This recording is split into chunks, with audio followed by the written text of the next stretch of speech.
नमस्कार दोस्तों, मैं अनुराग ओझा में मौजूद हूं भी गोंडा में। एक बात जानते हैं गुरु, बीजेपी के जो एमएलए हैं रमेश मिश्रा जी, उन्होंने कह दिया है कि भाजपा की हालत बहुत खराब हो गई है।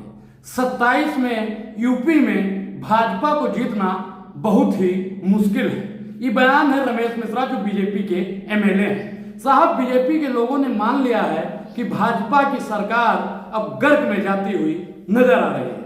भाजपाइयों ने स्पष्ट कर दिया, भाजपा के विधायक ही भाजपा की अंदरूनी बात को बयान कर रहे हैं। साहब, मैं आपको स्पष्ट कर देना चाहता हूं कि यूपी हारने के बाद में पूरी भारतीय जनता पार्टी के अंदर एक खलमंडल सा हो रहा है। पूरी भारतीय जनता पार्टी जान चुकी है कि अब भाजपा साफ हो गई है, कि भाजपा भी अब 27 में यूपी से साफ हो जाएगी। जब से रमेश मिश्रा ने ट्वीट किया है ना, रमेश मिश्रा का जब से बयान आया है ना, तब से इंडिया गठबंधन को जनता पहले ही तय कर चुकी थी, क्योंकि लोकसभा में तो साहब को बड़ा झटका मिला और विधानसभा में भी साहब को बड़ा झटका मिलने वाला है। अब बताइए, रमेश मिश्रा का जो बयान है इस पर आप लोग कितना सहमत हो, कितना असहमत है, ये बताना साहब उतना ही जरूरी है जितना जरूरी इस देश का विकास होना है। उतना ही जरूरी है इस बयान का जवाब देना जितना जरूरी इस देश में दाल सस्ता होना है। लेकिन साहब, एक चीज आपको स्पष्ट कर दें कि भाजपा की हालत अब इस समय और भाजपाइयों की हालत, भाजपा और भाजपाइयों दोनों में बहुत विरोधाभास है साहब।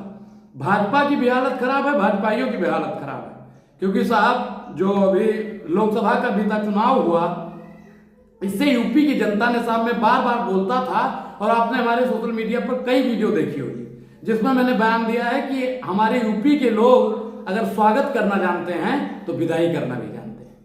और भाजपा की विदाई जिस प्रकार से हुई, आप बताइए अयोध्या हार गई, आप बताइए कि चित्रकूट हार गए, भाजपा तमाम जो, आप बताइए रामेश्वरम हार गए, तमाम जगहों पे भाजपा हारी। और इसका एक ही कारण है, आपको याद होगा साहब कि जगत गुरु शंकराचार्य साहब ने कहा था कि राम मंदिर का उद्घाटन गलत समय पर हो रहा है, अनिष्ट होगा। अनिष्ट का मतलब गलत होगा, वही हुआ, भाजपा का सुपड़ा साफ हो गया। तो अब रमेश मिश्रा ने कह दिया है कि भाजपा की हालत खराब है, यूपी में 27 में भाजपा को सरकार बनाना बहुत ही मुश्किल होगा।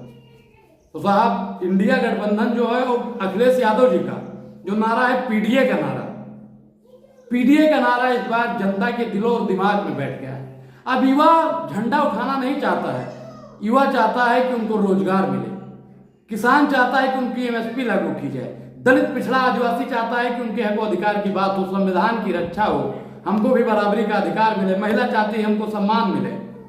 लेकिन आज की जो सरकार है, हिंदू को हिंदू से लड़ा रही है, मुसलमान से लड़ा रही है, दलित पिछड़ा को सवर्ण से लड़ा रही है। लेकिन जो अब जनता ने ठान लिया है कि हम आपके झांसे में आने वाले नहीं है। और अभी आपने जल्दी में देखा होगा, राहुल गांधी के सदन के अंदर एक शंकर की फोटो लिए हुए सोशल मीडिया पर बहुत तेजी से फोटो वायरल हो रही थी।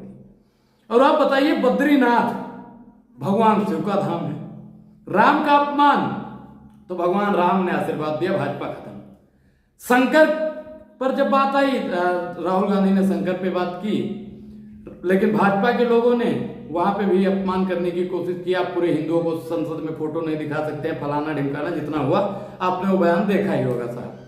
शंकर का भी श्राप लगा भाजपा को। तो भाजपा पूर्ण रूप से साहब कहीं ना कहीं खत्म होती नजर आ रही है।